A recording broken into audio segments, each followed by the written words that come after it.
За сайн байцгаана уу? Энэ цаг хугацааны мэндийг хүргэж байна. Тэгээ өнөөдөр бол 2025 оны 12 дугаар сарын 12-ны өдөр. Тэгээ энэ гоё өдөр аз заяа миний би хишгээ найзтайгаа хамтраад бит хоёр өөрсдийнхээ подкастыг эхлүүлж байгаа. Тэгээ цаашид энэхүү подкастыг хамтдаа хөтөлж хамтдаа ярилцаж явах найзыгаа урьж байна. Тэгшгээ. Миний найз өөрийгөө танилцуулаад тий тэ. За сайн байцгаана уу? Намайг Баяр сайхны хишиг жаргал гэдэг. Өнөөдөр Азаа найзтайгаа хамтраад подкастынхаа хамгийн ихний дугаараа эхлүүлж байгаадаа баяртай байна. Та бүхэндээ подкастынхаа хамгийн ихний дугаараараа уулзч байна.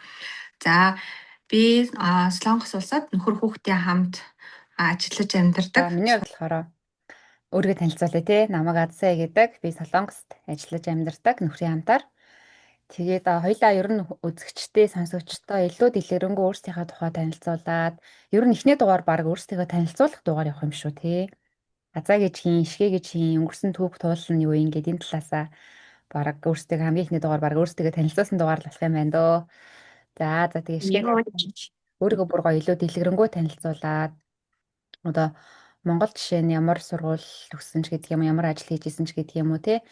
Тэгээд Солонгос руу ер нь яг яагаад ичгээр болсон, Солонгост ирснээс хойш бас сонь сайхан юу болсон, тэр талаараа бүр гоё илүү дэлгэрэнгүй хоёлаа ярилцъя тий. За би 1995 онд Өвөр Хангай аймгийн Баянгол суманд айлын ууган охин болон мэндэлсэн. За миний ерөөдөө баг балчир нас одоо сургуульд орох хүртэлх нас маань ерөөдөө аав ээжтэйгээ өвөө эмээтэйгээ хөдөө ерөөдөө тэгээд зунаа нь хурах шиг хариулаад өвлөн ингээд аав ээжтэйгээ хамтдаа хонь малаа хариулаад тэгээд биш хариулдаг байсан юм аа. Тэгээд ерөөхдөө ингээ яг хөдөө ингээд аав ээжтэйгээ ингээд миний баг нас өнгөрсөн байдаг.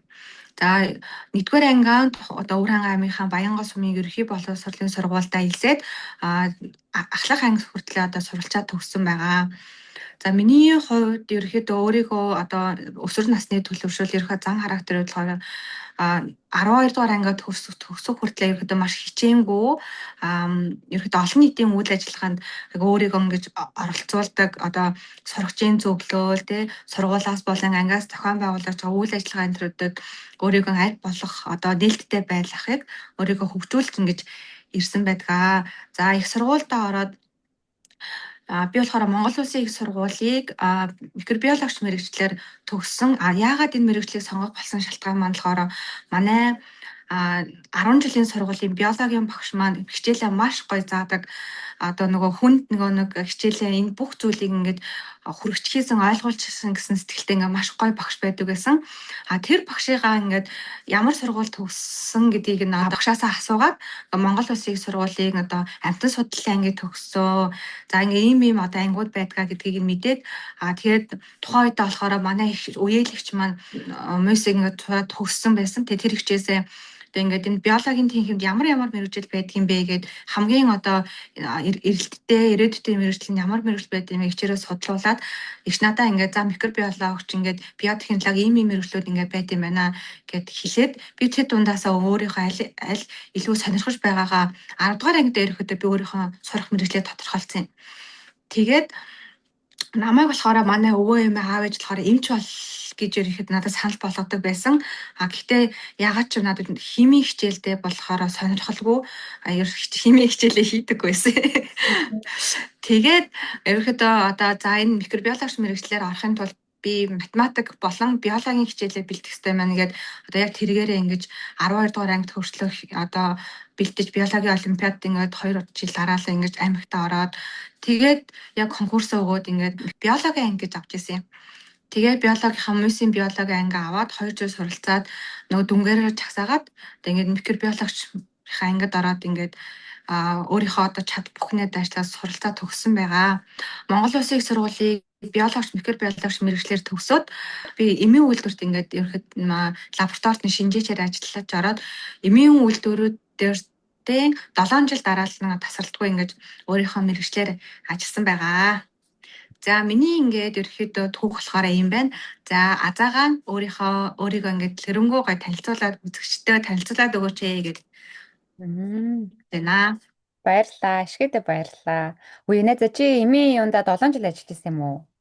Би нэг үйлдвэртэй бол биш л те. Яг ингээд Тэгээ тасралтгүй миний яг хадгалалтаа. мэрэгжлийн тийм. Одоо эмийн үйлдвэрийн одоо чанарын хяналтын лабораторид нь яг микробиологч мэрэгчлэрээ одоо яг 7 жил ажилласан гэсэн. Ямар сони. Бас нэг сони юм гарч ирээ. За за. За тэгээ ишгээдээ баярлалаа. Би өөрийгөө танилцуулъя. Би ч юм болохоор уг гарал гэвэл Хүсгэл аймгийнх Хүсгэл аймагта 10 жилээ Мөрөн хотод одоо Мөрөн сумч гэж ярьдаг тийм. 10 жилээ төгсөд тэгээд 2010-аас 14 онд оюутан болоод Улаанбаатарт ирж байсан. Тэгээ яг бага нас гэх юм бол ерөөхдөө яг ингээд одоо их ишгийг яриг сонссон чинь ингээд яг адилхан зүйлүүд гарч ирээд байна л да. Юу гэхээр би ч бага бахта нөгөө юм нэг хичээлдээ бүр үнэхээр гоцгойд сайн биш. А бас муу бол бас биш. Тэгээ тэгж ингэсгээл нэг өөрийгөө аваа явцдаг. Гэхдээ яг дуртай хичээлүүдээ ингээд илүү сонирхолтой татагдаад хичээлүүдээ хийдэг. Тэгээд хичээл гэхээсээ илүү бүр нөгөө татагддаг зүйл маань хүүхдийн байгууллагад үнэхээр дур сонирхолтой байдаг байсан. 6 дугаар ангиасаа сургуулийнхаа сурагчийн өөрөө удирдах байгууллагад явж эхлээд 11-ийг төгслөө яваад тэгээд тухайн үед аймгийнхаа хүүхдийн нэгдсэн зөвлөл, эдэрчүүдийн холбоо, улаан загалмаа тэгээд залуумш холбоо гэдэг хаана одоо ямар хүүхдийн байгууллага байдیں۔ Тэр болгоно ингээл ороод явдаг.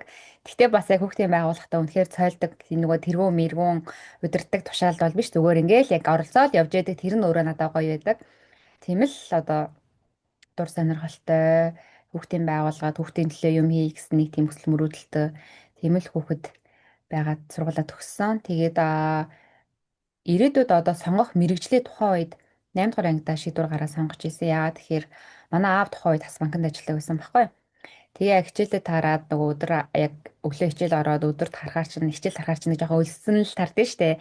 Тэгээл хичээлээ тараал яг аавын ажил дээр очихоор яг өдөр бас банкныхны нөгөө цайндаа ордог цагаанд болж таардаг. Тэгээд аавын ажил дээр очиод ингээд тасынхантай хамт өдөр ингээд дагаад хоол идэнэ. Ихтэй байнга шилтэй. Тэгээд ингээд аавын ажил дээр очихоор хасын ихч нар амар гоё харагддаг. Тэгээл хөөх та нар яаж юм гоё идэм бэ гэл тэгсэн чинь нэг ихч манай хас банкны нууц гэл тэр чинь нөгөө юм банкны ихч нар чинь ингээл үсээ гүлчитлээ боогоол нүрэ амар гоё буудаал тэгээл ийм гоё банкны форумтай тэгээл гоё өсгөдөө гуталтай ингээл ток ток ток гэл тэр мөр амар гоё санагддаг байсан. Тэгээд яаж юм гоё идэм ингээ асуусан чинь манай хас банкны нууц гэл тэгдэг байхгүй. Тэгэхээр нь шууд тэр үедээ ингээл за тэгвэл би хас банкны нууцын нэг хэсэг болно да гэх тэр үед өөртөө шийдвэр гаргаад тэгээд яг тэрнээс өмнө болохоор хуульч болно гэж боддог байсан байхгүй. Тэгээ яг тэр үед ингээд шийдвэрээ гаргаад би бас банкны эдийн засгч болно гэд шийдсэн. Тэгээ 10 жилээ төгсөөд мобилийн эдийн засаг математик загварчлагдсан ангид 4 жил сураад төгсөөд тэгээд төгсөөд яг бас банкнд анкет өгөөд ажилд ороод тэгтээ яг анкет өгөөд яг бас банкны ажилтан болох хүртэл бас нэг 4 5 шалгалт давсан тэр үедээ анкетны шалгаруултнаас тэнцээд IQ өгөөд тэгснээ тэндээсээ багаар ажиллах гэж нэг шалгалт өгөөд тэгснээ дахиад хэлний мэдлэг юу хичээлээ нэлээд олон юм ингээд авч ийж яг ингээд хамгийн эцсийн яг тухайн үед ингээд 20 хэдэн ажилтан билүү нөөцөнд авж байгаа 20 хэдэн тейлэр аавна гэжээсэ. Тэгээ яг 20 хэдэн тейлрийн тоонд орсон ч гэсэн ингээд бид нар та нарыг нөөцөндөө авж байгаа юм а яг ингээд шууд ажлын оронтой бол байхгүй. Гэхдээ оронтой гарах юм бол ингээд та нараас авна гэд. Тэгээд тэр үед чинь би баг 3 сар хүлээж ээж яг хамгийн анх тейлрээр цагийн тейлэр яг нөгөө бүтэн орон тооны тейлэр жишээ цагийн тейлэр гэсэн албан тушаал бас банкнд гэрээ хийгээд орж исэн. Тэгээ тэр нь болохоор нөгөө нэг одоо Улаанбаатар хотын салбаруудад тейлрийн оронтой гарах юм бол тэнд очиод ингээд тейлэр хийгээд ингээ явдаг. Тэгээд нэг 2 сар ирээдээ цагийн тейлэр хийж авч байгаад үндсэн орон тоонд ороод эхний нэг жил тейлэр албан тушаалд ажиллаад тэгээд сүүлийн 6 жил ерөөхдөө нөгөө яг багасаа хүсэж исэн хас банкны эдийн засгч гэсэн албан тушаалд ажилласан. Тэг нөгөө багасаа хүсэжсэн ингээд мөрөөдлийн ажиллаа хийх үе үнэхээр гоё байсан. Тэгээ нөгөө нэг яг миний нийтдээ Монголд байсан ажлын туршлага карьер гэх юм бол яг 7 жилийн хугацаанд байгаа байхгүй. Тэнгүүт найзаа чинийх бас яг нөгөө нэг мэрэгчлэрээ яг 7 жил болоод минийх бас яг 7 жил болоод тэгээ Солонгосоос өмнөх ажил амьдралын карьер юм гэх юм бол яг 7 жилийн замнал туулал туршлага байна гэж. Би ч бас яг эмийн үйлдвэртээ 7 жил ажиллаад тэгэл ажиллаа орхиод лох зэрж исэн да. Тэгээ найзаа юу яасан бэ те 8 дугаар анги дээр байхдаа тэр нөгөө хас банкны тэрийг нууцыг мэдхийн тулд ингээд хас банкнд ажилландаа гэсэн нэг тэн бод төрсөн биз дээ. Тэр нь ингээд яг нөгөө манифест хийсэн байна те тэр үедээ. Яг тэр нь бинжлэн яасан шүү дээ. Харин тийм тэр үедээ бүр яг л 8 дугаар ангид л би яг ингээл тэр өдөр аавынхаа ажил дээр очиод яг хэдэн оны 8 дугаар ангидаа байсан. Яг хэдэн сарын хэдэн ямар өдөр өдрийгээ санахгүй байгаа зүгээр л ингээд 8 дугаар ангид байхдаа л би ирээдүйн мэрэгчлээ ингээд сонгож гэх юм уу шийдвэрээ гаргасан. Тэр нь одоо баг манифест болчихж байгаа. Хоёлаас дараа дараагийн дугаараар гоё манифестийн тухай ярина. Бас энэ тоо өөр айгу утга учиртай байгаа тий. Долоон жил Сая чамайг ингээ ярьсан чинь миний бас нөгөө мэржил ягаад би эмээ үйлдвэртэй ингээд дараалал ажиллаад ирснийгаа бас нэг гаргаал юуг нь цаад занглааг нь олчих шиг боллоо. Нөгөө өвөө эмээ аав ээж намайг ингээд эмч бол гэдэг гэсэн. Гэтэ нөгөө эмээ үйлдвэр чинь бас нөгөө эмнэлэг юутай ингээд айгүй ойрхон штэ. Одоо хүн ингээд нөгөө эмчлэх юм бол заавал ингээд эм тариа ингэж нөгөө хүний биеийг эмчлэх тэрнтэй бас айгүй холбогдолтой бас ингээд мэрэгчлэг сонгосон юм шиг байна. Тэгээ эмээ үйлдвэрт ажиллаад айгүй их нөгөө юу яасан шүү дээ. Эмийн талаар мэдлэгтэй болсон. Эмийг ингэж хийдэг юм байна. Одоо чахмал эм ингэж үйлдвэрлэдэг юм байна. Кавстэй ингэдэг юм байна. Хүний бид ороод хэдэн цагийн хугацааны дараа задардаг юм байна. Үйлчлэл нэмээгээд бараг л нэр муухай эмзүүч шиг л болсон да. Нэ за ажилтны холбоотой асуулт асууя. Яа. Одоо ингээд бид нар им уухтаа нөгөө нэг одоо эмийн сангаас жишээ нь ингээд өгөхдөө тэдэн цагт энийг уугаараа ингээрээ гэл өгдөн штэ. Эсвэл ингээд ямар нэгэн эмнэлэгт үзүүлэл яхаар өглөө энийг уугаар өдөр тэдэн цагт энийг уугаараа муугаараа гэл тэгдэн штэ. Би яг үнэндээ ингээд им ууж чаддаг төрлийн биш. Уудгал та гэхдээ нөгөө яг ингээд цаг нараар нь барьдаггүй. Нэг мэтгэд өдөр болцсон өө гэл гиснэ. Нэг мэтгэд өдрийн им уугаагүй орой болцсон өө гиснэ. За баг энэ муу им цаг ид болж байгааг яаж мэдээ. Ингээд нөхөж мөхөд уучдаг байхгүй юу. Тэгэхээр тэр имийг цаг тухайд нь уух муух бүр үнэхээр яг тийж одоо тэр им бие рүү ороод тэгээ ингээд биед нөлөөлж байгаа нөлөөлөл нь ууж байгаа цаг маг нь тэр хамаг одоо нарийн ширээ юмдаас учирч ансан байх уу? Байна. Одоо нөгөө зарим юмд нь болохоор ингээ өдөрт 3 удаа уугаарай гээд өглөө өдөр орой уугаарай гэж цаг хэлдэггүй штэ. Зарим юм нь болохоор нөгөө тэр дамаа антибиотик дээр болохоор 24 цагийн зайтай, 12 цагийн зайтай, 8 цагийн зайтай гэдэг яг ингээ уугаарай гэж юмсаар хэлдэг штэ.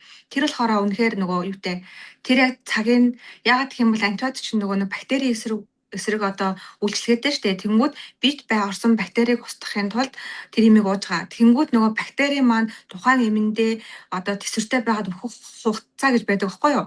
Тэрнээсээ хамаарат антибиотикийн одоо бит үйлчлэх хугацаа нөгөө өөр байдаг. Одоо чамайг ингээд энэ имийг 8 цагийн дараа уугаарай гэсэн бол тэр эмчи биедээ орлоо 8 цагийн хугацаанд тэр бактериудаа хүлээ тоон ингээ багасаа явлаа.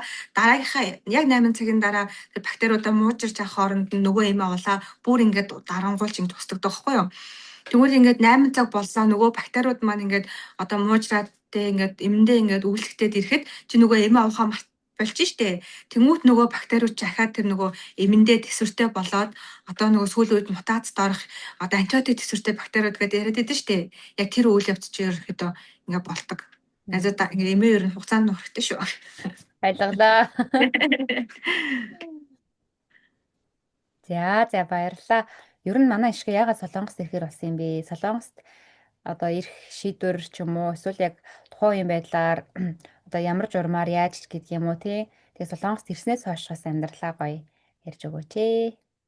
Яа. За миний Солонгост ирсэн ерөн шалтгаан шийдвэр бол аюу гинтийн байсан. За би нөгөө Монголд эмийн үйлдвэрт ингээ ажилладаг байсан гэсэн штэ. Тэмүүтээ ерөөхдөө ингээд манай лабораторич чи ерөөхдөө ингээд бараг л нэг одоо юмнууд айгүй ингээд бараг л өдөр болгон ингээд давтамжтай хийдэг. Тэмүүтээ ингээд ерөөхдөө лабораторитой ингээд ажиллаж байгаа гинт нэг өдөр надад юм бодгцсан баггүй юу. Би одоо ингээд 7 жил эмийн үйлдвэрт ажиллалаа. Яг л ингээд энэ мэдээж маш олон шин зүйл сурсан л та. Гэхдээ яг ингээд энэ эмнүүдээр ингээд шинжилгээ хийгээл энэ ингээд өдөр болго ингээд татвтаад яваад ах юм уу шиг жаргалаа. Чи ингээд юу хийж чадах юм бэ? Чи одоо ингээд өөхөх хүртлээ одоо чиний хүрэх ёстой цэг чинь яг юу юм бэ? Чи тэрийг ингээд яг энэ байдлаараа л байлгаад ах юм уу? Эсвэл өөрийгөө сориод одоо өөрийнхөө одоо шин сонирхол, шин зорилгоо ингээд чамд ер нь өөр юу байгаа юм бэ гэж гинт ингэж надад дотор бас орж ирсэн баггүй юу? Тэгээд гинт ер нь гадагшаага явж сурыг. Гадагшаага ер нь сурч үзье өөрийгөө сорийг гэсэн шийдвэр гаргаад гэртээ очиод нөхөртөө хэлсэн. Нөхөр л хараа яг тэр үед нөгөө яг тэгэл дайраа ингээд бүтээлтүүл ингээд гуруулаа гадагшаага явж ингээд сурч амьдарч үзье гэд тэгээд ингээд шийдвэрээ гаргаад за ингээд нөгөө зурчлалын газруудаа хайж эхэлсэн. Тэгээд зөндөө олон газрууд эхлээд болохоор бид гур болохоор Австрал гэж судалж байгаад Тэгээд Австралиг судалсан чинь ерөнхийдөө төлбөр одоо би өөрөө сурахаар яваад нөхөр хүүхд хоёроо дагалдаараа авахад ерөнхийдөө бид гураас гарах зардал бол нэлээд өндөр байсан. Тэгээд газруудыг судалж яваад гэд нэр манай нөгөө бэр ихччин одоо юуны сургууль зурчлалын одоо үйл ажиллагаа маш олон жил явуулж байгаа штэ. Тим туршлагатай ихч байгаа штэ. Тэгээд бэр ихчдийнхээ ажлын ганц дээр нөхөртөйгөө хамт очоод тэгээ ихчээсээ ингээд юунуудын Австралийн одоо өөр орнуудын ингээд сургалтын одоо явах юунууд бүрдүүлэх материалууд санхүү ингээд сургалтын төлбөр бүх мэдээллийг аваад тэгээ манайч болохоор одоо зөвлөсөн нь болохоор Австрали руу ингээд явж болж байна. Төлбөр бол арай өндөр байгаа. За дараагийн санал болохоор Солонгос улс байна. Эхлээд та хоёр ингээд Солонгос руу визээ мэдүүлээд ингээд Солонгос одоо визэнд ороод үзвэл яд юм бэ гэсэн санал тавиа. Тэгээ нөхөртөөгөө ярилцаад ерөөхдөө Солонгос улсаас суралцахаар ингээд юуны материалаа бүрдүүлээд визэндээ орё гэд. Тэгээ бид хоёрыг анх болохоор ингээд хоёулаа сурахаар ингээд юу өгсөн л дөө материалаа. Дааш манай нөхрийн виз бол тэр үедээ гараагүй. Тэгээд яг тэр нөхрийнх нь виз гараагүй, чиний виз гарчлаа гэсэн мэдээ сонсох тэр үед үнэхээр муухайсан. Тэгэл тохоо үедээ өө гэж бодчихоо. Тэгэл нөхрлөөгөө яриад хэлсэн чинь мэдээж угаасаа таатаа хүлээж авахгүй штэ. Тэгээд ганцаараа явах уу, яах уу гэл амар их эргэлзээл нөхөрч гэсэндээ ганцаараа гिच юм бол ингээ явуулахгүй гэж ахаа эсэргүүцээд тэгээд ерөнхийдөө нэгэнт одоо ингээд виз маань гараад ингээд Солонгос наваа яв гэж байгаа би ингээ явчаа. Тэгээд нөхөртөөгөө ингээд ярьлаа. Бараг ингээ би өөрөө шийдвэрээ гаргаад хөр хүүхд хоёроо Монголд үлдээгээд тэгээд сурахаар ингээ ерөнхийдөө Солонгост ирсэн. Тэгээд ингээд бэлдээд ингээд тэр бол маш богино хугацаанд байсан. Яг ингээд хаврын 4 сар шийдвэрээ гараад 8 сард явж байгаа. Тэнгүүт ингээд яг ингээд бүх зүйл болоод ажлынхандаа хэлээ, ажлаа хүлээлгэж өгөөд тэгээ гэрийнхэндээ хэлээ, гэрийнхэн яг нөгөө нисхийн өмнөх өдөр нь одоо ирэхээр боллоод тэгээ бид гурав ч ингээ хөдөө ингээ нөгөө явах чагаа юм чи мэдээж аав ээж тэгээ ачин штэ. Тэмүүтээ хөдөө яваад ингээд ирсэн чи манай охид тэр шөнөө ингээд нөгөө би энэ өвдөө гүйлгээд амар өндөр халуураад тэгсэн чинь хордлого авсан байгаад бүр ямар ч юм идэж чадахгүй ингээд бүр эмнэлэг орж имжлүүлээд тэгээд тэгсэн чи би яг тэр маргааш нь явах болсон. Маргааш яг минийх нь явахын хугацаа тэр үед надад амар хэцүү байсан. Тэгээд нөгөө одоо нөгөө ихч рүүгээ яриад манай хүүхд ингээ өвдцөө ингээ бүр уйлаад яасан минут ингээ явж чадхааргүй болсон уу гэд тэгээ намайг асууд би гэрийнхэндээ ингээ ялцаад болно гэд тэгээ ингээ дотор амар их ингээ нөгөө төвштэй болон гэр бүлдээ хэлж чадахгүй байгаа штэ үлдчих ч юм уу гэдгээ тэгэл дотроо өөртөөгөө амар ярилцаад тэгсэн чинь манай ах эмнэлэг тэтгэр очдог байхгүй юу. Тэгээ охинтойгоо нэг өдөр эмнэлэг твтээ тэгээ аав ээж энэ төр ирээд яг тэр үед ингээд охиноо өвдсөн байхад орхиод явах мэдрэмж бүр амар байсан.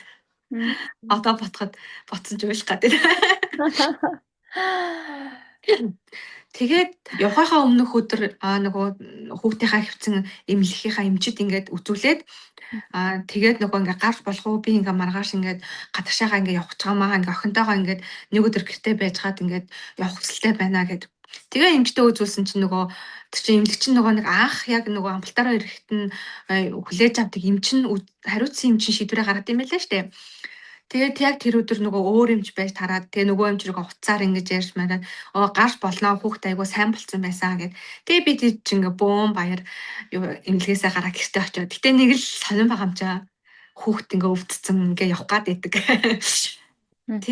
Тэгээд маргааш өглөө нь аав ээж, хадам аав ээж, нөхөр хүүхэд дүү ингээ бүгд ингээ гаргаж өгөхөд тэр үед л ингээ охиноо хараад охин нөхөр хоёроо ингээ үлдээгээ явж байгаа тэр мэдрэмж л надад амар хэцүүсэн. Одоо бодоход одоо амар тийм нөх зоригтой шийдвэр гаргаад ирсэн юм уу да. Гэтэ нэ за ямар сони юм бэ? Өмнө хоёлаа ингээд хичнээн найзууд би энийгээ тодорхой хэмжээнд мэддэг гэж боддог ч гэсэн яг ингээд одоо юу гэдэг подкастнда зориулаад бичиж энэний яриа хийж ин гэхээс гадна ингээд яг ярилцсан чинь чи битүүр амьдрал ижил төстэй зүйл ямар олон байдیں۔ Тий. Харин тийм байх тий. Солонгос руу ирсэн шийдвэр гарах яг ирэх үед яг ингээ маргааш би Солонгос руу нисэндээ гэд бодоод байж байгаа дүртэл надад шийдвэр гаргахад үнэхээр хэцүү үе бас байсан. Тэгээ тэрийг өөрийнхөө хэсгээр яриа. Тэгээд би ярихаасаа өмнө ишгээгээсээ бас нэг асуулт байна. Хоёлаа ингээд Монголд 10 жил их сургууль гээд ишгээгийн одоо түүхээр явж агаад Солонгос руу ирээд. Гэтэ тэрний өмнө нэг айгуу гоё чухал нэмдэн сэдвийг орхиод алгасаад явсан юм санагдаж байна. Тэгээ нөхөртөө ер нь За. анх яаж танилцсан юм бэ? Гэр бүл болоод хэр удаж байгаа юм бэ? За ярианаас нь сонсоход бол нэг охинтой юм байна гэж одоо хүмүүс маань мэдж авж байна те. Тэгээд гэр бүлийн амьдралынхаа талаар нууц биш болвол нөхөртөөгөө яаж танилцсан энэ талаараа нууц биш болвол гоё хуваалцаач гэж хүсэж байна. Яа, нууц та ярах уу? За, анх нөхөртөөгөө 2015 оны 1 сарын 20-нд яг нөхөртөөгөө анх уулзч байсан. Тэр үед болохоор ерөөдөө 10 жил, бараг 11 дэх жил рүү орох гэж байна. Яаж танилцсан бэ гэхээр нөгөө манай 10 жилийн ангийн эрэгтэй найз одоо манай хамаатны хүүхдтэй байхгүй юу? Тэр найзтай хамт нэг цэргийн алба хаагаад тэгээд тэр найз маань ерөөдөө цэрэгт байхдаа ингээ миний талаар ингээд ярьдаг байсан юм байл л дээ. Тэгээд яг 1 сарын 20-нд нөгөө манай ангийнхан уулзахаар болоод тэгээд гисэн чинь би тэр найзтайгаа уулзаадсэн чинь надад бас өмнө нь юу нэг одоо ийм залуу байдгаа гэдээ яриад идэв гэсэн. Тэгээд тэр үед нь бол нэг тоодогчгүй.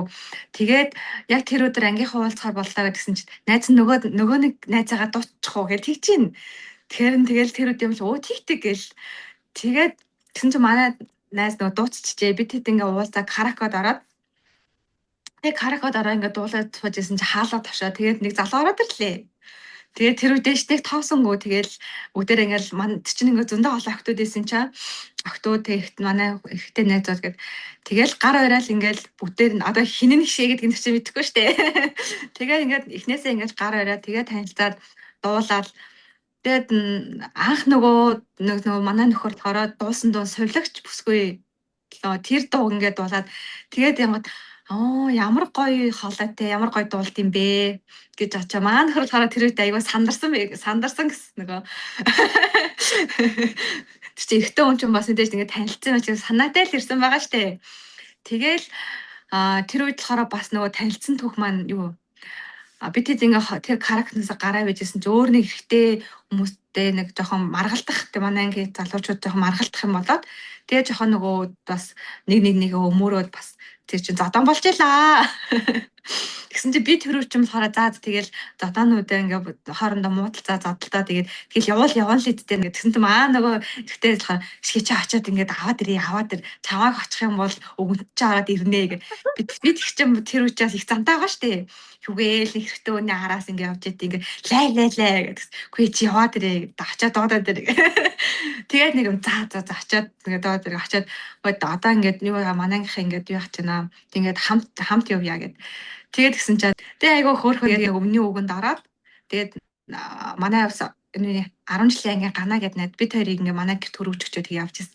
Тэгээ тэр өдрөөс хойш ирэхэд бид хоёр над руу уцаар яриад баг ингээл ирэхэд өдрөөр уцаар ярих мессеж чихэн ингээ нэмэгцээр 2015 оны 3 сарын 1-нд яг явж хөшөөрчихсэн. Тэгэл тэрнээс хойш ингээ өдий хүртэл ирэхэд ингээ бүргэлж хамт байна да. Тэгээ хамгийн анхны манай охин болохоор 2019 онд төрсөн. Тэгээ одоо ингээд 6 настай ингээ хөөрхөн сэрхлээ охин байна. Хил ам юмаа сургалчих гээд. Вау. Тэр яг энэ 10 жилийн хугацаанд бол бид хоёрт бол үнэхээр хэцүү одоо нөгөө хосын харилцаанд мэдээж анх удаа ингэж гэр бүл зохиож байгаа. Ингээ нөгөө ямар нэгэн юу байхгүй шүү дээ. Энэ чинь ямар хосын харилцаагийн тухай хичээл ном сурж ингэж яасан биш. Юу ч мэдэхгүй. Тэгээд үнэхээр нөгөө муудалцах үедээ заад сте нэг хэцүү үед бол зөндөө байсан. Тэгээд яг ингээд одоо энэ юу ботход нэг хүлээцтэй одоо сэтгэл хөдлөлөөр шийдвэрээ гаргаагүй тэр үеүдтэй л маш их баярлдаг да. Тэ. Вау, баярлалаа найзаа. Одоо тэгээд хоёулагийн подкаст цаашаа үргэлжлэхээр энэ нөгөө нэг relationship хосын харилцааны талаар бүр илүү гоё дэлгэрэнгүй ярилцаад явна. Тэгээд одоо юу гэдэг ишгэ бит хоёр подкастаа эхлүүлэхдээ өөрсдийнхөө царайг нуугаад ингээд зөвхөн дуу хоолойгаараа тий подкастаа эхлүүлж болох байсан ч гэсэн ингээд хамгийн ихний дугаараасаа өөрсдийнхөө царайг оруулаад ер нь ингээд эхнээсээ л хүмүүстэй гоё үннээрээ бай, чин сэтгэлээсээ бай. Алдаа оноо нь юу байсан, бит хоёрын туулал юу юм, цаашдаа хүсэж байгаа өсөх мөрөөл зорилго юу юм. Тэг хамтдаа бүтээгээд байгаа амьдрал одоо юу гэдэг нь тий сурж байгаа сургууль, сургалт энэ бүх зүйлээ гоё нийлдэхтэй хуваалцаад энэ дээр би ингэж алдсан шүү. Ингэж одоо юу гэдэг одоо ишгэ бит хоёроос магадгүй дүү хүмүүс сонсож байгаа бол бит хоёрын алдаа оноо дээрээ суралцаасаа тий ерөнхийдөө ингээд одоо 30-аас дээш насны болоод ирэхээр нэг тийм эмэгтэй хүмүүсийн хооронд насны зөрүү гэдэг зүйл нэг байхаа болоод тэгээд энэ дээр би ингэж алдсан, би ийм эдгэрэл ухаарл авсан, ингэж одоо ойлгосон, ингэж өсч хөгжсөн гэсэн юмнууд нийтлэг байгаад байгаа юм шиг санагдсан. Тэгээд бит хоёр ч гэсэн подкаста хийж байгаа зорилго маань бит хоёрын үзэж туулсан зүйл, сурж байгаа, мэдэрч байгаа зүйл, мэдрэмжүүд тэр бүх зүйлээс сонсож байгаа хүмүүсээс бас хамтдаа суралцаасаа өсөн дэвжээсэй. Тэг илүү олон гоё найзуудыг бий болгоё гэсэн ийм бяцхан зорилго бас байгаа. Тэгээд зөвхөн Шипт хоёрын одоо подкастыг сонсдог хүмүүстэй зориулаад бас нэг бүрхэн групп үсгээ тэр групптэй илүү гоё дэлгэрэнгөө тэг хүмүүстэйгээ ярилцдаг. Тийм бас хэсэг нээж болох юм те гинт зүгээр ийм санаа орж ирлээ гэж. Гой санаа байна. Нөгөө нэг хишгээ Адагийн подкастыг сонсогчдын бүлхэн баа тийм нэртэй. Манай азаа маань одоо яагаад Солонгост ирэх болсон бэ? Шийдвэрээ одоо яаж гаргасан бэ? Тэ тухайн одоо үед Солонгост ирэхэд шийдвэрээ гаргаж явах үеийн одоо сэтгэл хөдлөл тэ одоо ямар зүйлийг ингэж одоо даван туулж энэ шийдвэрийг гаргаж одоо тэд ингээд Солонгост ингээд ажиллаж амьдарч байна. Тэр одоо өөрийнхөө туллаас хуваалцаач. Баярлалаа. За түрүү өөрийнхөө тууллыг ярьжгаад нөгөө нэг Монголоос Солонгос руу явах мөчөд манай ишгээ уйлгаад байсан болоо. Одоо миний ээлж ирлээ гэж те нөгөө өөдөөс читсэн шүү. Яа тэр хэсэг бол яг тэр мэдвэл хизээш мартагдахгүй. Тэгээд миний явж гисэн мартагдахгүй үе байсан. За би түрүү нөгөө банкнд ажиллаж байсан, 7 жил ажилласан гэдээ ярьсан шүү дээ тий. Тэрний хувьд болохоор сингл мам байсан. Нэг охинтой, охин маань одоо энэ 112 нас хүрч байгаа. Охиныгоо нэг 2 оронтой байхад нь аваасан салаа. Тэгээ тэр үеэс хойш сингл мам гэсэн статустаа ингээд ажиллаж амьдраад ингээд явж исэн. Тэгээд охин маань болохоор 2014 онд төрсэн. Тэгээд би бас банкнд болохоор 15 онд ажилд ороод тэгээд 15 он 16 он хавцаа аваасан салаад тэгээд ерөнхийдөө бол нөгөө нэг баян шуунд гэр ороод амьдардаг байсан. Яг хоо тэр үед яг ээжийнхаа гэрт охинтойгоо хамт амьдардаг. Тэгээд тэгэж нөгөө манайх баян шуунд юу байдаг гэсэн. Одоо баян шууны хөтөл гээд буудал дээр нэлээд тийм нөгөө нэг уулын орой өндөрлөг газар байхгүй юу? Одоо ийм ар тал гэсэн өндөрлөг газар. Тэгээд өглөө гэрээсээ гараад ингээд автобусны буудал хүртэл явахаар бараг 30-40 минут явдаг. Гэхдээ яг уулын оройгоос доош уруудаж явдаг. Орой тараад буцаад гэртээ ирэхэд бас ингээд баян шууны хөтөл гээд буудал дээр бууж байгаа ч гэсэн дахиад дээшээ ингээд өндөрлөг газар уул руу өсөж ерөөхдөө бол ингээд тэр үеийн амьдрал уулнаас буудаг уул руу өсдөг яг нөгөө гэрээсээ зөвхөн автобусны буудлаар орох зам л тийм байсан байхгүй. Тэгээд тэр үед чинь ингээд охинтой болцсон. Тэгээд бас банкнд ажилд орсон. Ажилдаа явахдаа охиноо ингээд гэрээсээ гарахдаа ингээд тэврээд үүрээд ингээд гардаг. Тэгэл гараад тэр чинь нэг уулын оройгоос доошо буухад чинь тэгэл нохоо дайрах үе байна.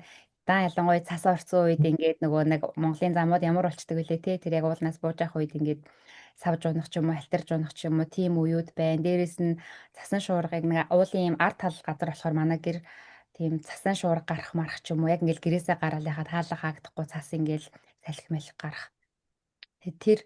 Тэр үе тэгээд яг Өсгөл аймагт өсөж төрсөн болохоор манай аймагч ерөөхдөө нөгөө нэг мод ихтэй газар ерөөсөө манай аймагт бол тухайн үед одоо яаж байгаа юм битггүй тухайн үед ингээд нүүрс төлдөг айл мэл ерөөсөө байдаггүй ерөөсөө л ингээд мод төлөөл модоор мод гэл тэгээд яг Улаанбаатарт ирээд тэр гэр ороод одоо баян шуунд амьдраад анх удаа нүүрс мөрс төлж үзээд тэгээд нүүрсээ нөгөө асааж чадахгүй нэг галаа асаачдаг тэгээд дахиад унтрах юм бол асааж чадахгүй тэгээд заримдаа бүр унтарчгаар нь дүүгээ дуудаж гуйжээж галаа төлүүлдэг галаа төлж чадахгүй тийм юм өгтөө үед ингээ байсан тэгээд тэр үед юу бодсон гэхээр яаж игэл байр авах хэрэгтэй юм бэ би охиноо ингээд тий сингл мам болцсон угаасаа шийдвэрээ өөрөө гаргацсан харамсахгүйгээ шийдвэрээ гаргацсан тийм ийм учраас ингээд одоо охиноо даралх байх хэрэгтэй юм байна, дулаахан байх хэрэгтэй юм байна.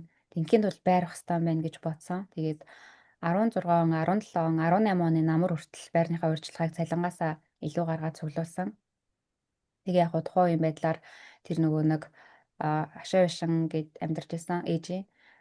Тэгээ тэрийг болохоор ээж байрныхаа урьдчилгаа нэмрэл гэд бас хашаа бишингаа бит хоёрт ингээд зарж болно гэд бас юу яагаад өгөөд.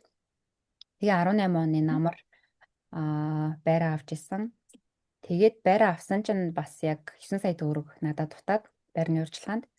Тэгэнгүүт тэрийгэ тусна яг ээжийнхаа нэр дээр банкнаас зээл аваад Тэгээ яг 18 онд арай гэж байраа авсан ч гэсэн яг 2 жилийн хугацаанд ямар ч цалин авахгүй амьдарсан.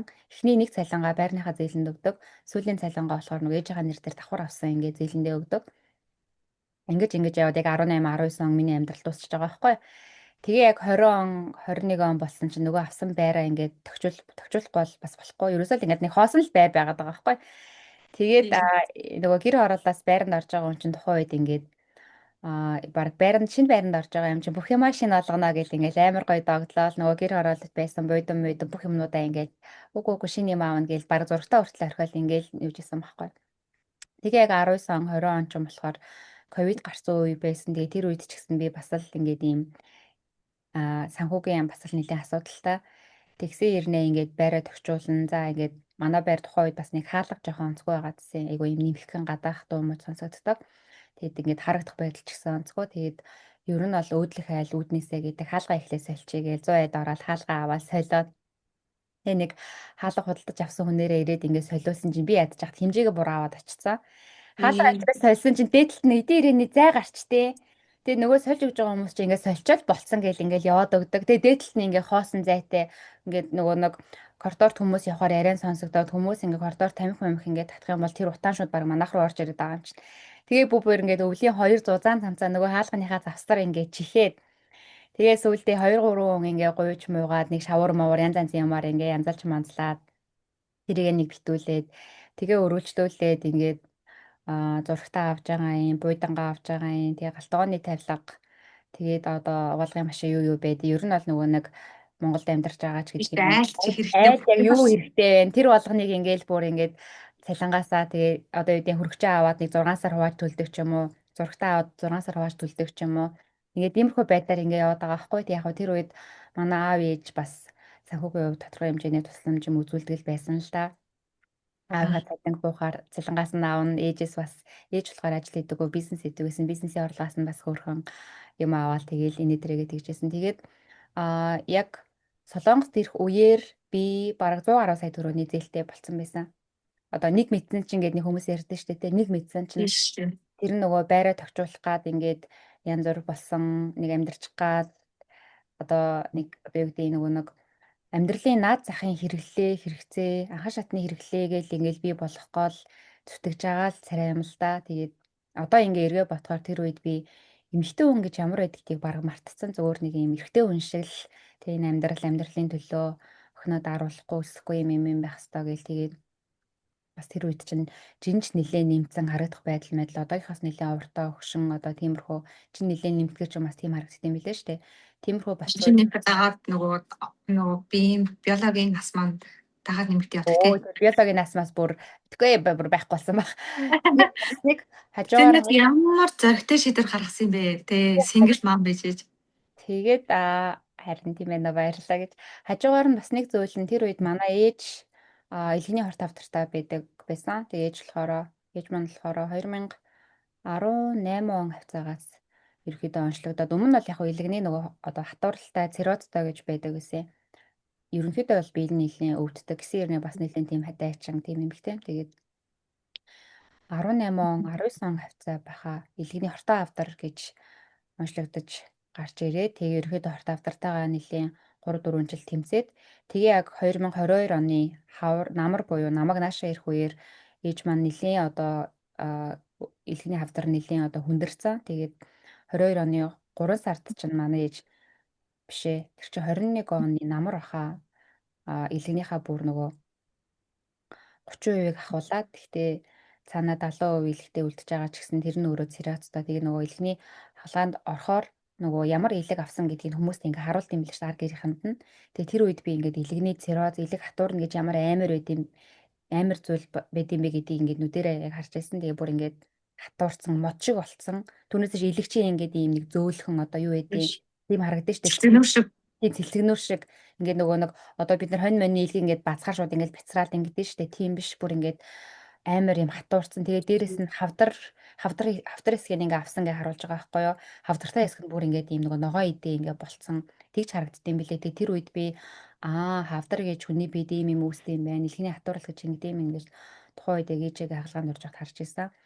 Тэгээд 22 оны намар Солонгос руу ирэх шийдвэр гаргалтанд нэгдүгээрт яг Одоо энийг дугаарлаж бол мэдэхгүй байна. Ямар ч байсан яагаад би Солонгос руу ирэхээр болсон гэхээр би Солонгос руу ирээд 2 жил ажиллая гэж бодож ирсэн.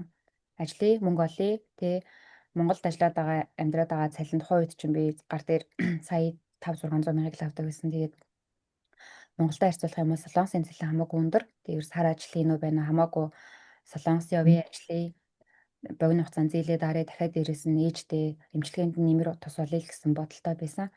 Тэгээд 22 оны 11 сард яг хоо ажилласаа гарахаас өмнө виз юмнуудаа өгөө. Тэгээд яг хоо ирсэн л дээ. Тэгээд яг тэр нөгөө нэг түрүү найзаа чи яг гарах явах шийдвэр гаргацсан байхад ингээд охиноо үлдээгээд явах амар хэцүү байсан гэсэн тий.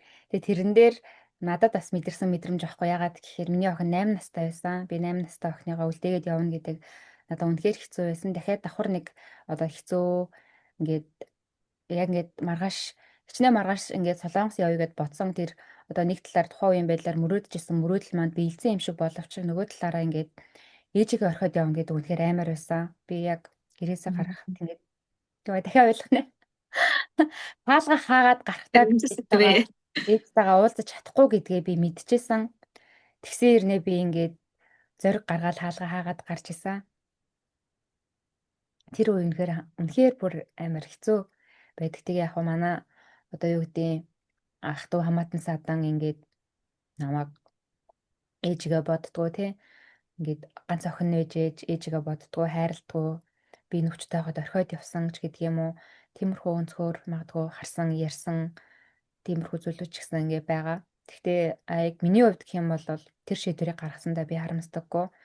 Яагаад гэхээр ингээд өвчтөө байгаа өвдөж байгаа тий ээжийнхээ хажууд байгаад ингээд нэг ширхэг уурагч авч өгч чадахгүй байх мэдрэмж авч өгье үгүй гээд ч ингээд мөнгөгүй байх мэдрэмж надад амар хэцүү байсан. Би яг өөрийгөө ямар харчаагүй юм бэ гэж бодсон. Нэг бол бүр ингээд нөгөө нэг арай гэж буу юм болж зээлээр авсан тэр байраа зараад ч хамаагүй ээжтэй туслах юмсан гэсэн тийм мэдрэмж сэтгэл байсан. Гэхдээ яг хүмүүс гаднаас намайг юу гэж харж байсан юм би мэдэхгүй.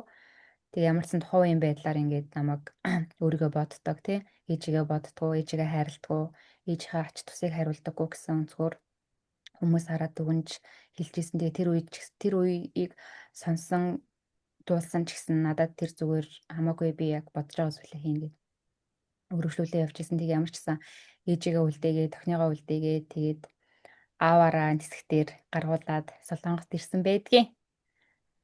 Ерөнх нь бол яг 2 жил ажиллана л гэсэн бодолтой ирсэн. Тэгээ нэг баг одоо шударгаар хэлбэл мөнгөний төлөө ирсэн гэж баг хэлгэж баг болохоор яг сургууль соёл моёл гэсэн тийм юугаар бол би байгаагүй. Ирээгүй. Тэгээд ирснээсээ хойш ажиллаад амьдрал. Одоо тэгээ хоёулаа Солонгост ирснээс хойш юу болсон гэдгээ ингээд бас ээлжлээд яриа тий. Бас зоригтой шийдвэр гаргасан байх шүү. Тэгнэд ингээд хоёулаа яг ярьсан чинь яг чиний нөгөө нэг 10 жилийн үе, ажилд орсон 7 жилийн үе тий. Тэгээд өрөөжлөө Солонгос руу ирж явах үеийн Тэр шийдвэр. бүлээ орхиод ганцаараа ирж исэн үе. Тийм тэр үе мөр бол амар үе. Тэгээд дээрэс нь ингээд чи битэрийн хувьд одоо туулсан туулна авч исэн мэдрэмжүүд нь даван туулсан зүйл нь ямар сонио төстэй юм тий. Тийм байх тий. Тэг ягаад ч ойлголцоход илүү нөгөө амар байдаг. Одоо ишгэтэйгээ ярилцахад, найзлахад айгу тухтай байдаг. Шууд ингээ байгаагаараа байхад айгуугаа эрхчлөөтэй байдаг. Тэгээ нэг нэгнээ битэр айгуусаа ойлгодог. Би шууд баг харцаар ойлголцдог тий. Яа ингээ ярьсан чинь шууд нөгөө тухайн үеийн авсан бодол дээр байгаа нөхөр хүүхд хоёрын бүлтгэж байгаа нүд бүр аюу нүд нь тавччихлаа. Гэхдээ яг үнэндээ ингээ гэр болтой болоо хүүхдтэй болоод ингээ гадаад явахад ингээ яг ингээ тэр юун дээр хүүхд нөхөр хоёр дээрээ л фокуслт юм хэлсэн шүү дээ. Хэдий ингээд аав ээж нар маань ингээ гаргаж өгч байгаа ингээ үлж байгаа л хүүхэд нөхөр хоёр л маань амар юу гэдэм бэл. Бол гэдэм бэл. Заагаас нэг асуулт асуумаар байна л да. За ингээд Солонгост ингээд ирлээ. Ирээд ингээд 2 жил болоо буцна гэсэн байж тээ. Тэнгүүтээ ингээд ерөөхдөө одоо Солонгост одоо яг одоо ингээд онгоцны буудлаас буугаад яг Солонгос улсад ирэх тэр үеийн мэдрэмж нэг ямар байсан бэ? Би өмнө Солонгосныг удаа ирж байсан оюутан байхдаа. Оюутан солилцоогоор ирж байсан. Нэг 7 хоног буцаж байсан. Тэгэхэд яг хоо зүгээр төлбөр, виз, одоо онгоцны зардал бүх юм цаанаасаа. Тэгээ зүгээр ингээл Групп аяллаар бөөнөрөө ингээ ирээд бөөнөр нь тосоод бөөнөр нь буудалд аваачаад бөөнөр нь тэнд газрууд үзүүлээд тэгээ бөөнөрөө буцчихсан байхгүй юу. Тэгээд яг хөө тэр үед ингээд 7 хоногийн хугацаанд нэг их юм ингээд үзэж амжаагүй ч гэсэн ямар ч гэсэн Солонгосын талаар төсөөлөл байсан. Тэгээд нааша ирэхээр болсон чинь нөгөө нэг намайг тосох хүн байна уу, таньдаг хүн амтан байна уу гэд одоо аав ээжээсээ асуугаад аав ээж ах トゥ хамаатан садан хин бэ, найз нөхөд хин бэ гэл ингээд асууж байгаа байхгүй юу. Тэгсэн чинь манай ээжийн нэг ах маань одоо ээжийн дүү гэсэн үг миний бодлохоор манай ах байхгүй юу. Ээжийн талын нэг ах маань байсан, аавын талын нэг эгч маань байсан. Тэгээд эгчийг болохоор би ерөөсөө мэдэхгүй өмнө уулзж байгаагүй. Тэгээд аав болохоор мэддэг дүү нь учраас Мгм. тэгэхээр аав нөгөө нэг дүүтэйгээ холбогдсон чи өө за бүтэнсээ өдөр ирээрэй гэж хэлээрээ бүтэнсээ өдөр ишлэх юм бол тосоод авъя. Тэгээ ажил зуучлаад явуулаад өгье гэдгсэн. Тэгээ би яг эгчтэй ярьж байгаа бүтэнсээ өдөр ирээд тэгээ яг ингээд буугаад өмнө нь бол яг нөгөө аялан маялан гэсэн зорилгоор ярьжсэн болохоор амар юм гээгээл гарч иржсэн бол сая сүүлийн яг одоо энэ удаагийн ажиллах гэж иржсэн тэр эргэлтэн дээр ингээд ерөөхдөө яг юм догдолсон юм бол байгаагүй зүгээр яана одоо намайг тосч аваад ямар ажил явуулах юм болоо Солонгост ажил хийх юм ямар байд юм болоо ээжигээ үлдээчлээ охиноо үлдээчлээ аваагаа үлдээчлээ те ар гэр маань одоо ингээд үлдчихэж байгаа хүмүүс маань яах болоо дан ялангуяа охиндоо бас нэлээд санаа зовж исэн миний охин одоо ингээд 8хан настай яг ингээд ээжийнх нь бас эрэгтэй үеэр ингээд үлдлээ гэтээ яах вэ ингээд явж байгаа маань ч гэсэн би охиныхоо төлөө явж байгаа юу гэдэг ингээд санхүүгаар охиндоо ингээд дуртай юм авч өгч чадахгүй, дуртай газар нь тоглуулж чадахгүй, ингэж байснаас 2хан жилийн хугацаанд ингээд ээж нь хол байгаад ч гэсэн хичээгээд, гүрээгээд ингээд ирээ, ажиллаад ирээ. Тэгээд эргэж ирээд хараа ямар нэгэн одоо яг тэдэн 100 мянга төгрөг одоо тэдэн сая төгрөг хурааж ирнэ зөндөө их мөнгөтэй болно гэж ирэхээс өмнө би зүгээр 100 гаруй сая төгрөгийн зээл надад байсан. Зээлээ төлөө ээж аавдаа тодорхой хэмжээг тусалж юмсан л гэсэн бодолтойгоор ирж исэн баггүй. Мгм. Ичдээ тодорхой хэмжээнд эмчилгээнд нэмэр болчих юмсан тусалж юмсан гэсэн бодолтой байсан. Тэгээд яг Солонгост ирээд буугаад мэдрэмжийн хувьд гэх юм бол жоохон ингээд айдас бол байгаагүй. Гэхдээ жоохон санаа зовнил те ямар газар очих юм бол ямар ажил хийх юм бол яах юм бол ийх юм бол гэсэн тийм юу байсан. Тэгээд агч маань тосч авсан. Тэгээд одоо энд ашрамд хэлэхэд уг наягчтай чин сэтгэлээсээ баярлалдаг. Тэгээ намайг тосч аваад хоолнд оруулаа. Тэгээ зөндөө гоё юм авч өгөөд бас өөрөө ингээд нөгөө ажил олоод тухайн үед нэг үйлдвэрийн ажилд явуулж байсан. Ингээд ажилд олж өгөөд терминал дээрээс ингээд явуулж явахдаас надад нэг хөрх ингээд 50,000 вон шууд ингээд гаргаж ирсэн. За маяг чинь энийг ингээд өөртөө хэрэглэхээр гэл өгөл тэр мэдрэмж айгүй гоё байсан. Одоо бодсон чинь Солонгост ингээд тэг хичнээн ах トゥ ч гэсэн ингээд нэг нэгэндээ май гэд мөнгө авч өгөөд идэх тийм хүмүүс бас айгүй ховор байд юм билээ штэ. Тэгээд уг найгчтай үнэхээр чин сэтгэлээсээ баярлаж явдаг. Тэгээ нөгөө нэг за энэ хэсэг нь юм байна. За тэгээд ажилд яваад тэр нөгөө саамжлалсан үйлдвэр одоо ажил гаргадаг саамжлал дээр очиж байрласан. Тэгээ өглөө нь ингээл ирээд автобус ирж авч явал хажиж хамуугаа ажил руу очиод үйлдвэрийн ажлууд хийж үзэл гоо сайхны үйлдвэр, кофений үйлдвэр, өөрчн юуны үйлдвэр байлаа. Нэг тийм үйлдвэрүүд рүү ингээ яваад ажилдаг. Тэгээ яг нэг 4 5 хоног ажиллачаа. Тэгээ тэндээсээ өөр ингээд ийш тийш явахаар амар ядраад ам мэдрэмж төрсөн. Тэгэнгүүтээ нөгөө ажил зуучилсан хүнтэйгээ ярьж агаад ажлаас олж болох юм уу гэсэн чинь болно гэд. Тэгээ яг нөгөө нэг стак одоо буудлын орон жилийн даваагадаг тийм үйлдвэрлэлөө яваад тэгээ тэнд нэг 2 сар гарантаа яг жинхэнэ амьдрал үзсэндээ гэхгүй. Тэр нөгөө яг стак болохоор юу яадаг? Ажлын цаг нь шөнийн 4 цагаас өдрийн 16 цаг хүртэл ажилладаг.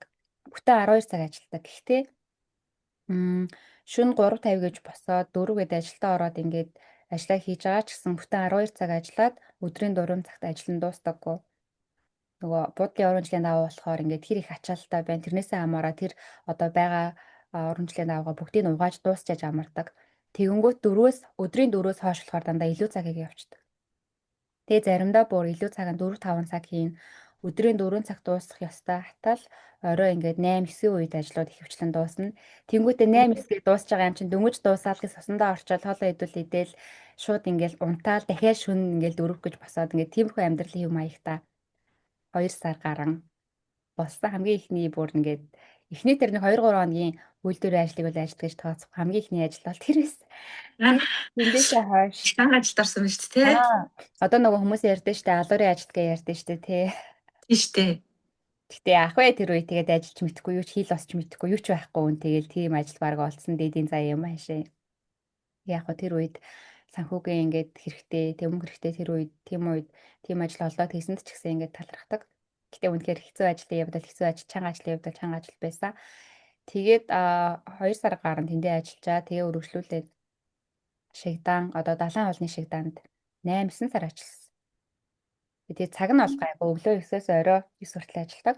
Тэгээд Монгол хүн ерөөсөй байхгүй. Хятадууд, Вьетнам, Таиланд, Солонгосчуудтай ажилладаг. Тэгээд тэр үед тэнд ажиллаж байхдаа нэг Вьетнам аягүй өрхөн найзтай болсон. Сүүлдээ нэг өрөөнд хамт амьдраад тэг яг Солонгос ирсэн амьдралын маань хамгийн гоё хэсэг гэвэл бас тэр нэг Вьетнам найзтайгаа яг нэг чин сэтгэлээсээ бие бинийгээ дэмждэг ойлгодог. Одоо хүртэл ингээ холбоотой байдаг.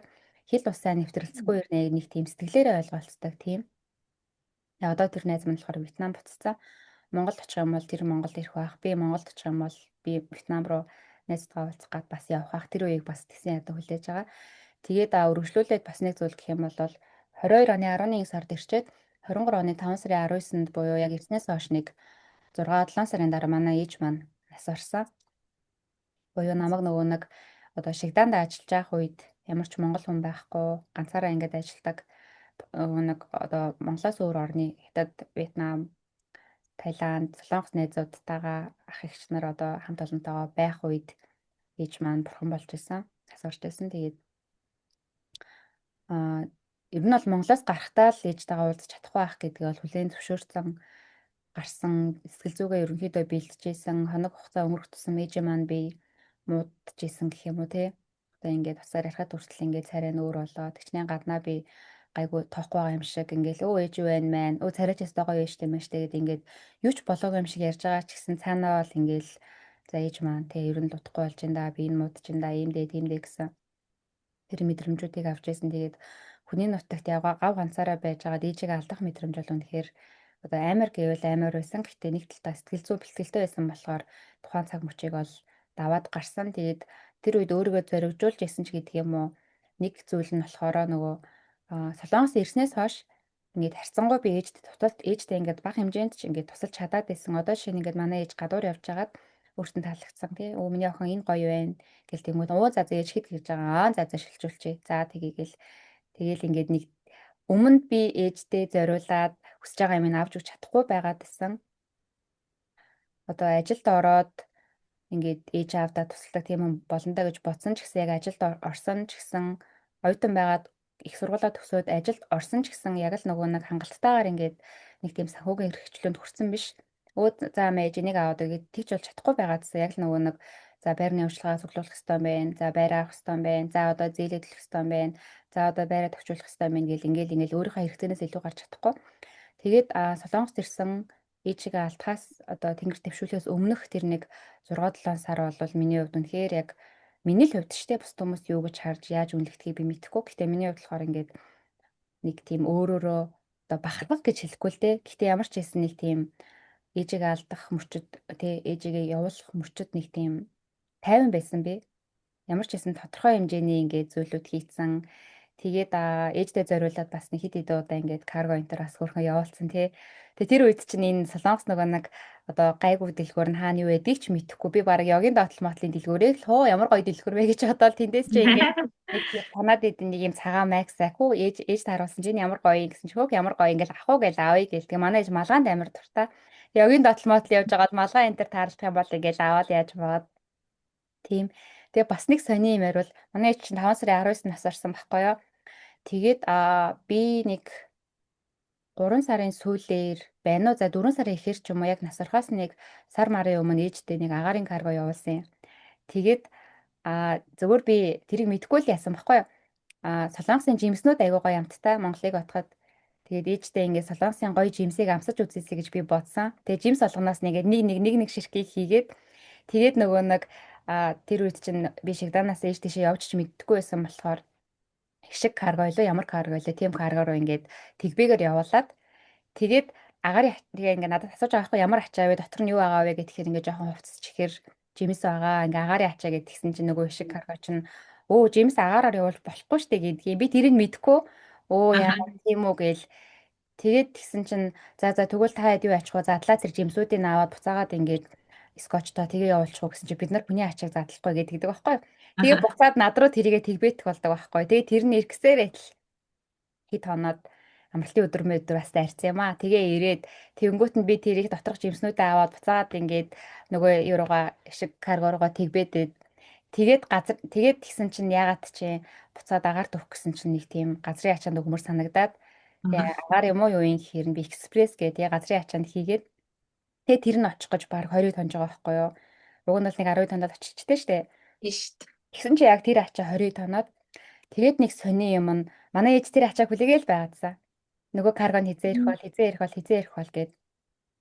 Тэгээд Өөр гэнэ. ачаа очихсоор байгаад нааша цаашаа гэж гисээр байгаад яг манай ээжийн гар дээр очоод тэр өдрөөс хойш 2 хоногийн дараа манай ээж бурхан болсон. Тэгээ юу гэдэг тэр нэг карго хүлээсэн хүлээлт нь магадгүй хэд хоног ч гэсэн амьдрах насын жохоо ингээд одоо юу яцсан юм шиг утгсан юм шиг надад зүгээр тийм мэдрэмж юу яадаг төрдөг. Тэгээ тэр нь ч гэсэн надаа утга учиртай юм шиг гоё байдаг. Энд гэхдээ зүгээр миний л мэдрэмж, миний л бодол юу баггүй юу. Тэгэхээр хүмүүс Хүний мэдрэмж хүлээж авах нь өөр юм чинь. Мгм. За миний яг Солонгос улсад яг ирж байсан тэр үеийн мэдрэмж гэх юм бол би анх хэлний бэлтгэлээр Солонгос улсад ирсэн 2023 оны 9 сард одоогоос нэг 2 жил 3 сарын өмнө Солонгост иржсэн. Тэр болохоор нөгөө хэлний бэлтгэлээр иржсэн болохоор манай эгч маань за чамайг би ингээд нөгөө ирэхээс өмнө намайг очоор хэн тосох юм яахаа ийх ингээд бүх юм асууж байгаа штэ. Тэгэл хингүүд чи санаа зовлтгүй ээл ах чи хилцэн байгаа. Чи очоод заал ерөөсөө чамайг ерөөсөө юу сургууль чи ингээд үргээд өгнө чамайг тосноо гэл. Тэгэл за наашгүй намайг ингээд хүн тосоод ингээд сургууль маань хүргээд өгөх юм байна гэх. Тэгээд нэг одоо мэдээж ингээд нөгөө хүний нутагт ганцаараа дээр намны таньж мэд хүн Солонгост байхгүй. Тийм учраас аюу тийм нөгөө юутай бас давхар санаа зовлттой байсан. За очоо яах бол тэг хүний нутаг ганцаараа яах бол одоо насаа сайхан л яаж одоо хаашаа явдсан баргаад одоо метрогоор нь яаж гэдэг юм бол автобусанд яаж явд юм гээд амар ингээд ихэн бодоол санаа зовлттой. Нөгөө тэр Монголд болж байгаа нөгөө бас хүүхд нөхөр хааж байгаа бас тэрийгэ бодоод тэгээд яг ингээд онгосноос ингээд шалнаар гарч ирээл ачаагаа аваад ингээд чинь ингээд нөгөө бид нар чинь хідүүлээ ирлээ 4 5 л ярьсан баха. Тэгэл заримуд нь ингээд нөгөө явах тосох хөстө хүмүүс нь тосоол тэгэл ингээд чимдаа мамаа гарч ирсэн чинь инхэр хаалх ингээд бид нар тосч аваад тэнцээ ингээд нөгөө дугаар муугаараа ингээд бүгдээр аваад тэгээд ингээд би чинь нөгөө Сөүл рүү биш Андуун гээд өөр хот руу манай сургууль тэнд байдаг гэсэн. Тэгээд тийшээ аваад явсан чинь нөгөө аюуны автобусных нь тухайн одоо 4 цаг үедсэн баха 4 5 цаг үед тэр үеийнх нь автобусных нь билет нь байхгүй. Тэгээ би чинь нэг 6 7 хүртэл автобус хүлээх хараалаад тэгээ аргал хахад би яах юм бэ би энэ чинь ганцаараа хүлээх юм уу гэ. Тэгээд гэсэн чинь хоёлаа ингээ хамт яваа би хахан цаваа ингээ суулгаж өгнө гэд. Тэгээд ингээд яг ингээд нөгөө хөдөө орон нутгийн автобусанд андууны автобусанд намаа суулгаж өгөөд тэгээд чи айгуу сонин бараг л автобусныхаа жолооч та хоёулахнаа явсараагаа татсан шүү дээ. Тэгээд тийм чинь нөгөө яг амралтын өдөр хагас өдөр байсан болохоор нөгөө сургуулийн дотор байр маань амралтын өдөр хүлээж авдаггүй байсан билээ. Тэгээд тэнд нөгөө манай ихч болохоор андуунд байдаг гэр бүлийн хоёр намайг хэлээд за ингээд тосоод аваа хэлсэн байсан бэл. Тэгээд намайг ингээд тосож аваад гэртээ байлгаа. Тэгээд би чинь тэрнийх нь юунд нь нэгтгэн сургуультай очиад нөгөө ямар ч хэлгүй хүн чинь бараг л багштайгаа ойлголцоод байрандаа ороод тэгээд яг тэр байрандаа орсон хүчээсээ миний амьдрал эхэлсэн байт юм аа. Тэр байран чи ингээд дандаа солонгос оюутнууд яг ингээд манай өрөөнд болохоор юу Шри-Ланк оюутан яг хажуу талынх нь өрөөнд болохоор Узбек оюутан байдаг гэсэн. Тэгээ нөгөө хоорондоо ингээд нөгөө хэл мэдэхгүй хүмүүс чинь нэг ойлголцоо чадахгүй штэ. Хаяндаа нэг англи хэлээр яриад тэгэл нөгөө жоохон ингээд айгүй сонин байсаа тэр үед нэг одоо амар ганцаардах ч юм уу тэгэл хүүхдээ санаал нөхрөө санаал уцаар ярихаараа би ч өөртөө яаж чадахгүй хоолой зангираад тэгэл уцаа салгачаал уйлаа. Бараг л нэрэн бүтэн нэг сар бараг шөнө болгон уйсан баха. Хүүхдтэйгээ ингээ яаж чадахгүй л уйлаад тэгэл эрэхт эхний нэг сар бол хичээлдээ яваал. Тэгээд айгуу шинэ орчинд ингээд орцсон болохоор айгуу эхнээс тэр хугацаа бол өдөр нь бол гоё өнгөрч байгаа юм. Гэтэл ингээл арай ингээл байрандаа ингээл өрөөндөө ингээл ганцаараа байгаал нөгөө оюутан болохоор ингээд хоол молоо хийгээ явчин тэгэл хөр мөртөө уцаар ярих гад ингээд явчин. Тэгээд ганцаараа байх үед л ингээд нөгөө жинхэнэ эмор л эхэлж байгаа юм чаа. Тэгэл өөрийгөө сатаарлахын тулд нөхөртөөгөө уцаар ярина, хичээлээ хийн, аль болох өөрийгөө завгаа болгох гол яг тэгэл нэг Ингээл унтгаал ингээл нүдэн анаар хөвтгээл нүдэнд нөгөө хүүхд харагдаал төхөр харагдаал тэгэл санаал мэлмрээл тэр үед нөгөө хүүхдийнхаа нэг жижигхэн хөргөн нэг насныхаа фотографиг аваад ирсэн. Тэрийг ингээл нүрэн дээрээ дараал байлаа. Тэрийг үнэрлээл. Тэгээд яг миний юу бол эхний нэг сар бол нэг тийм эморсон. Тэгээ өдөр нь бол үнэхээр нөгөө хичээлдээ явдаг байсан болохоор яг тэр хугацаагаа тэр санджгаа тэр хугацааг бол мэдгүй өнгөртөг байсан. Тэгэл нэг сар болоод ерөөл за ажил хийх хэрэгтэй. Тэнд чинь нөгөө нэг байрны төлбөр, нэг хүнснийхаа төлбөрийг Монголоос за мөнгө авахгүй даа гэл. Тэгэл ажил хийх хэрэгтэй боллоо. Тэнд нөгөө цөөхөн монголчууд байдаг. Тэгээ ихэнх нь болохоор ингээд уулзахаар энд ингээд ажил олддгүй юм уу? Ийш бид нар ингээд ийш тийшээгээ явж ажилтгаа гэд надад тэгж хэлсэн. Тэнгүүд наагаан за нэрэл одоо ажилгүй юм бахтаа гэж бодоол Солонгост өмнө байдаг гэсэн үеэлэгч рүүгээ холбож байгаа хгүй юу? Ингээд эртэн минь нана яаж ажил болох вэ гэсэн чи ингээ Вонжоо хотод ингээ миний ажил хамт ингээд амьдардаг байсан. Ингээд тамиг сайн таньдаг ихч байгаа. Би чамаа тэрнтэй холбоод өгөө гэд. Тэгээд тэр ихчтэй ингээд холбогдоод би ингээд яг Чусокийн амралт ургацын баярын амралт хараад тэгээд тэнд Вонжоо хотод очиж 7 хоногтоо 3 удаа буудлын ажил хийж тэнцээ ажил сараад тэгээд нэг өдөр нь цалинтай арбайт хийгээд тэр үчээлээ 70,000 вон аваад нэг анхныхаа солонгос ирээ пүүза авч ирсэн тэр цалингаараа. Тэгэл ер нь одоо яг миний амьдрал яг Солонгост ганцаараа өнгөрөөс 1 жил хагас хугацаанд хоригдоо хичээлдээ явдаг. Тэгээд ингээд аль болох өөрийгөө ерөөсөө маш завгүй өнгөрүүлэхийг амар хичээдэг гэсэн. Жохон хугацаа гаргах юм бол нөгөө гэр бүлээ санаад эмрээд байгаа юм чинь. Тэгэл эхний 3 сар нь болохоор ихэд хичээл өдөр ордог байсан болохоор юу яагаад нөгөө ихчээрээ ингээд буудлын ажил заалгацсан байсан. Тэгээд тэр ихч маань надад юу ажил олдохгүй буудлын ажил олдохгүй гэдэг нөгөө хот гэж бол байхгүй миний дөө чи ингээд юу энэ тэндээс ингээд ажил олж чадахгүй байгаа юм бол өөрөө буудлуудаар ингээд яваад асуугаад ингээд юу яа үзээ гэдэг байхгүй юу.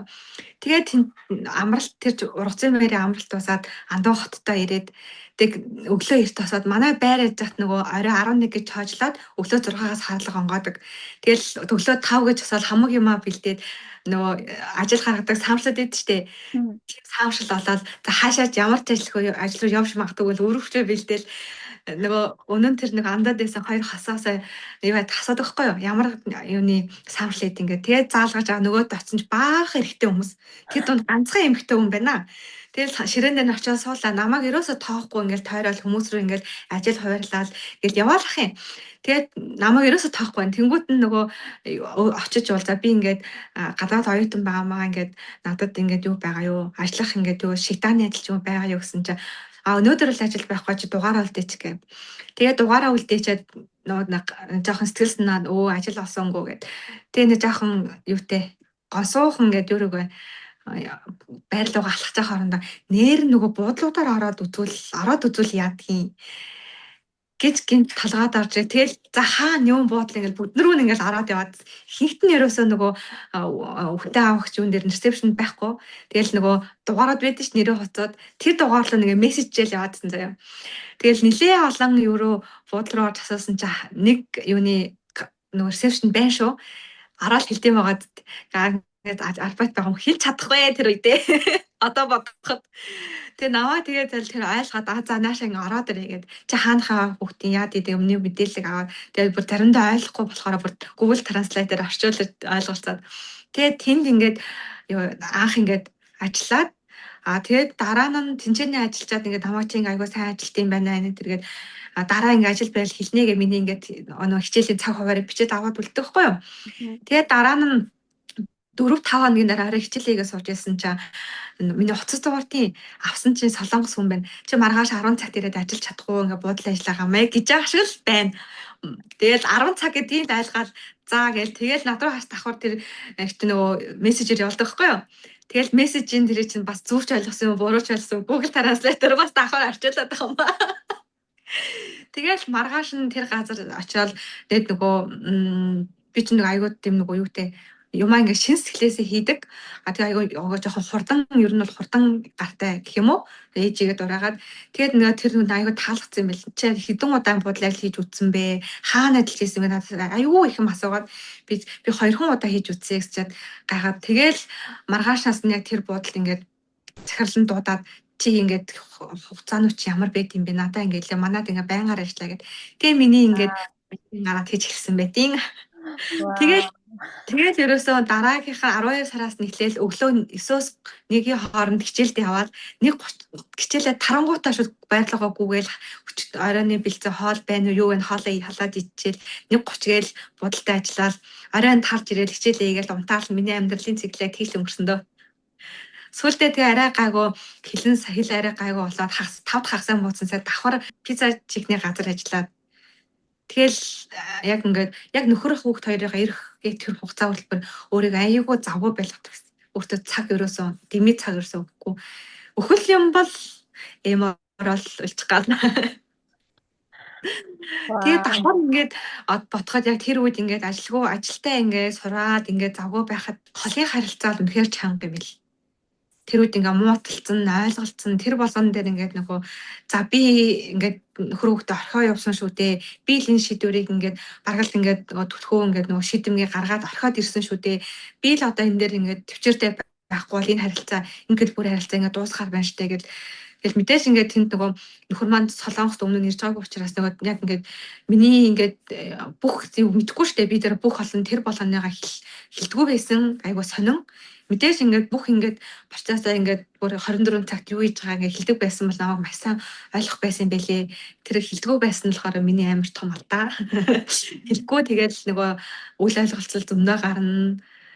Тэгэл холын хосын харилцаа гэдэг тэр яг нэг жилийн хугацаанд бие биенийхээ нөгөө одоо ойлголцох тэр юугээ хосын харилцаанд маш том шалгуурыг даваад гарсан.